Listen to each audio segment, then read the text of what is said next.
how to print a text message from your iPhone from the Messages app.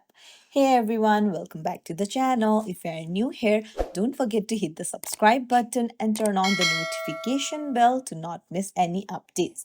In this video, I'm going to show you how to easily print a text message from your iPhone using the Messages app. So let's get started. First things first, open up your Messages app and go to the conversation whose message that you want to print. And then just take a screenshot by pressing the volume up button and the power button at the same time. You'll see a flash on the screen indicating that the screenshot has been taken. Just tap on the pop-up and then you will see share icon on the top right corner of the screen. Tap on it. This will open up the editing options and you'll need to tap on print.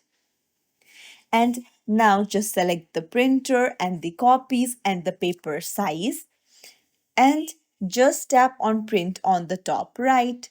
That's it. If you found this tutorial helpful, don't forget to like and subscribe to our channel for more tips and tricks. Thank you for watching.